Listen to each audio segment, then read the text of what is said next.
People, welcome back to my channel. Yeah, my name is Charity Okotie here, and if you're new, I want to say thank you for stopping by. If you're a returning subscriber, I want to say thank you for always coming back, right?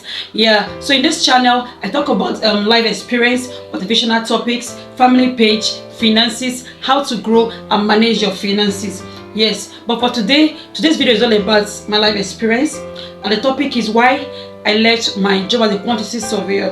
Yeah, so it's story time. So just sit back and relax as we dive right into the video.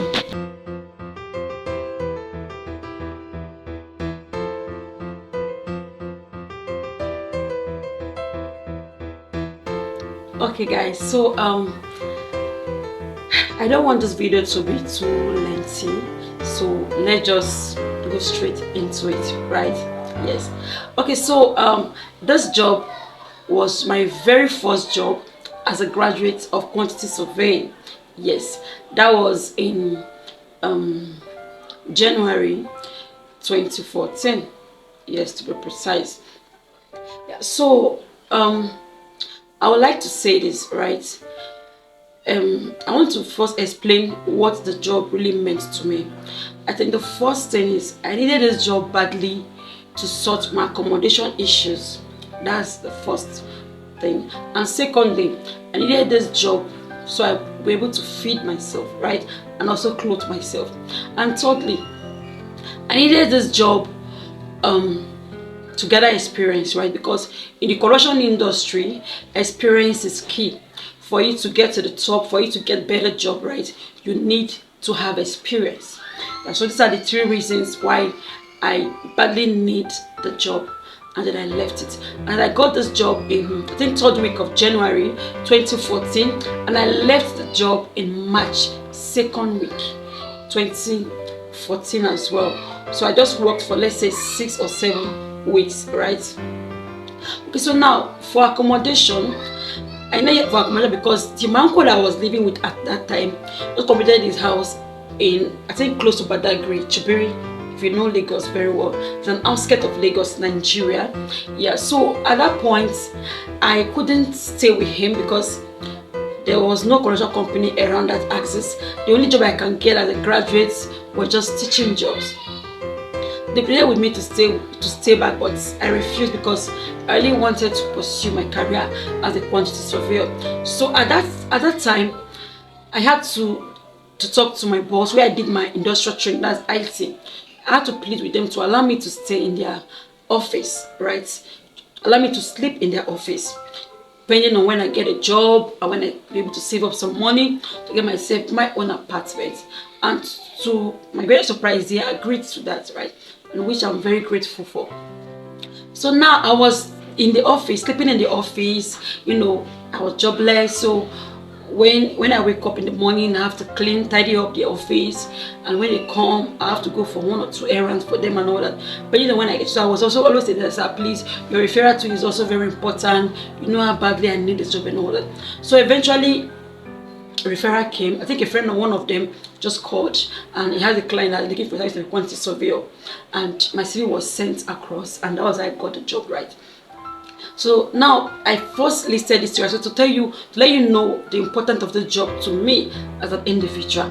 So now let me now go back to why I left the job. So I left the job for some reasons. So one of it was the environment was toxic. That's one. And secondly, delayed salary. So let me talk about the toxic environment. So what I mean by that is you can't pick calls when my boss is around. Yes, it's that bad. So when anybody calls us, we have to keep our phone in silent. You understand? So we can maybe give a call back later. And then we are not free. We cannot really express yourself. And this was someone, I was just a graduate, like, right, coming out from school, so excited. I want to walk, you know, meet with people and all that. Only for me to come to such kind of environment that I wasn't free. right? That's the first thing. And then the second thing is at least any career growth, right?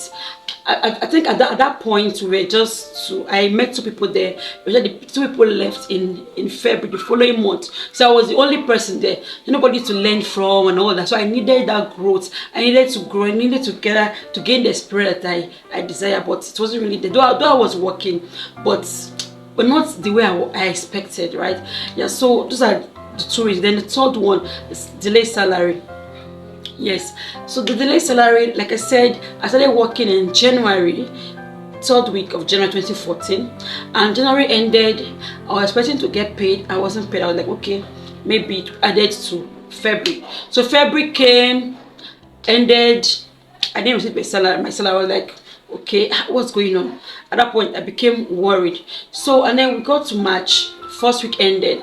Come on, at that point the charity in me came out, so I had to summon up courage to to confront my boss. So I'm not like, ma, this is my 6th week now. I've just ended. I was expecting my salary in January. By this I was expecting maybe to be paid in February. I'm a fresh graduate and I don't have any money to be coming to work. If my salary is not paid today, that means I might not be able to come to work tomorrow.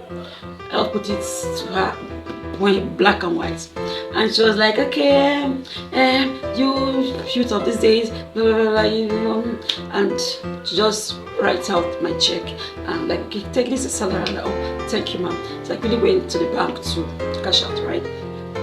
So I continued to the following week rather. But then something happened. So I think that period there was fuel scarcity in town in Lagos State. So unfortunately, I don't know, that particular day I was all dressed up. I was on my way to work. When I got to the bus stop, I waited for 30 minutes, no bus. 1 hour, no bus. 1 hour, 30 minutes, 2 hours. I was like, yay, Mugbe. I was like, I'm finished. Like, I waited for so long, I couldn't get a bus. And this is someone that you can work, like our working time is 8 a.m. to 5 p.m. But I never remember any time I closes 5 p.m. I stay back to like 6, 7, sometimes 8. You understand? And so, but if you come to work a minute past 8, you're in soup. So at that point, I was still, that was like around 10 a.m. I was still at the bus stop. People are still crowd of people. People were just stranded. There were no buses. Like, I was like, God, what do I do? Like, hey, if I ever get off, this woman is going to chop my head off. Like, hey, you understand? So at that point, I was so scared, right? And then I had to make my decision. So I made my decision right there at the bus stop. And I was like, you know what? It's not worth it. Like, come on. So I was like, come on. I didn't go to school to go through this torture, right? So I know how I struggled through school. So I was like, you know what? I'm done. I'm not gonna do this. And it was like a play. All I did about turn, I did U-turn back to my former boss. So when they saw me, they were like, come on, you're looking to work. I said, I explained what happened. And they were like, are you Ole? You know, Yoruba Ole means lazy person. Are you this lazy girl? This work that you need, youth of these days, you guys don't want to persevere, and all that. I was like, okay, you will not understand.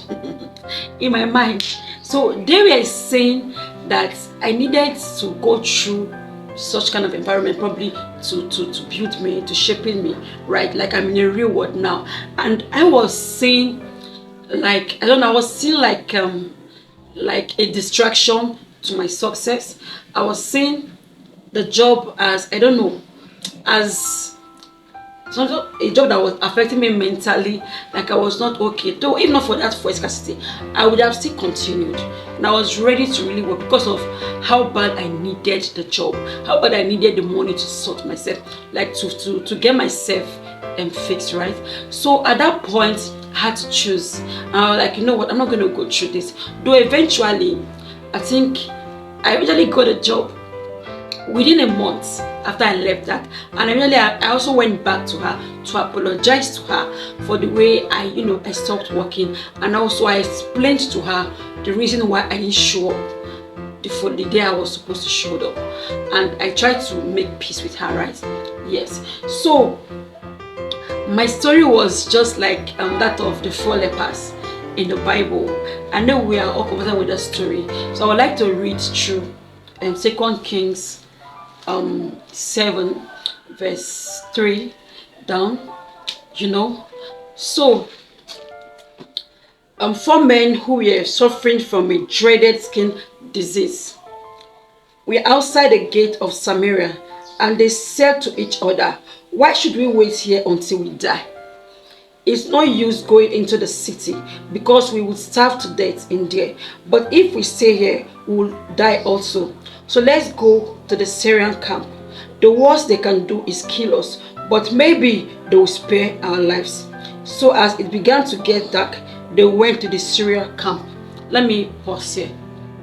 Right. So now, why I decided to share the story is this.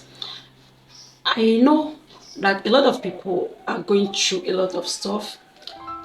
Some might be job related, some might be relationship, might be different thing in life, right? So sometimes what we need is just this bold step. It's just this bold decision. That's just what we need.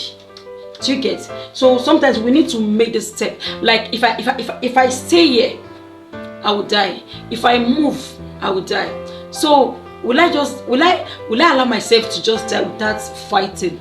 So it's better to fight, better to die while fighting than to just remain static without trying.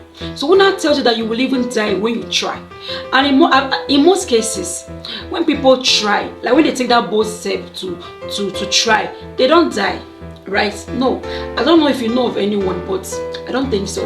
But I personally, all these decisions I've made through my life, right?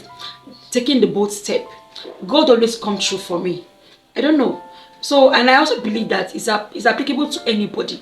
But most times or sometimes we don't really take that bold step. Are you in a toxic relationship? Just come out, walk away. Just walk away. Your mental health is important, your sanity is important, and they won't now tells you that you will not get a better person when you walk away from that relationship. Would it even be job? Come on, right? So now let me read the other part of the scripture, and then you see the other part of it. So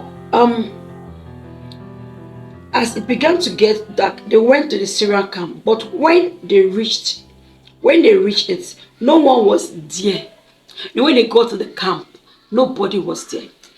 The Syrian that they were thinking, oh, they're gonna kill us, they were not there. So what happened? The Lord had made the Syrians hear what sounded like the advance of a large army with horses and chariots. Wow. So now this was where God now intervened for the lepers. God intervened. So now, assuming the leper do not take that bold step to even move at first, God will not intervene. So what this means now is, as an individual, you have your role to play. For God to intervene, you need to take the bold step first. You need to play your part. And after you've played your part, then God will now intervene. Do you get that? God will now intervene. And if I read down, you will see that they got there. The Syrians, they ran away, right? They all ran away. And now these lepers, they ate, they drank, and that was not enough. They got there because they were starving. But eventually, they got a lot of gold, a lot of silvers, a lot of clothes. They gathered wealth for themselves, and they went to hide it. People were that way, they just wanted to go there for food. But they eventually gathered wealth for themselves. So assuming they said, okay, if we try to go there, maybe they will kill us. And if we stay, they will kill us. And let us stay now, let us die of starvation. If we stay, we will die of starvation, and if we go, they might kill us. And let us stay and die. But that was not their case. So they did not steal and die. They did not stay to die. What they did was, they said, let us go. Because staying back, they will see the observation. And if they go, they will see Kukuma kill us. Oh, Kukuma go blame us and then kill us now. Abi. So I don't know who I'm talking to.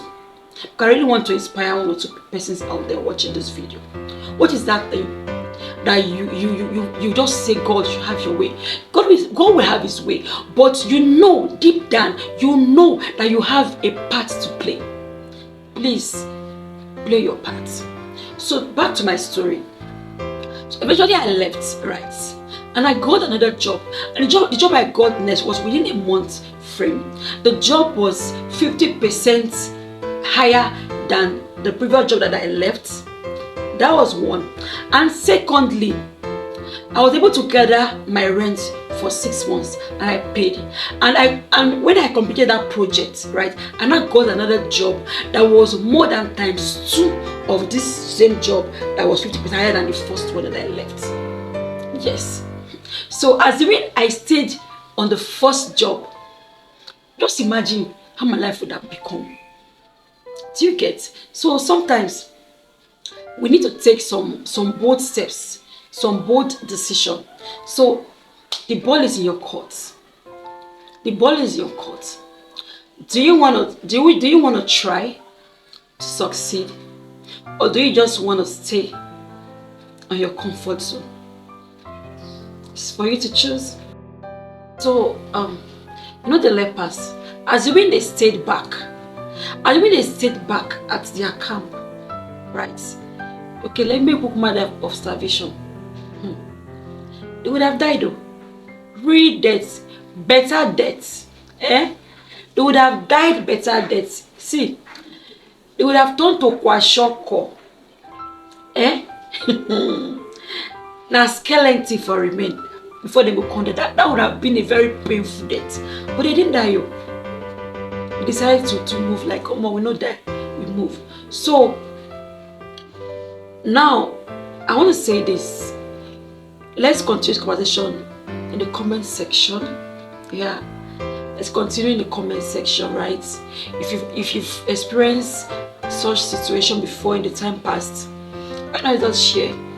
You know, if you understand, why not just share with others so that others can also learn from your experience. So please don't forget to like this video, don't forget to share and subscribe to my channel. See you in my next video. Bye.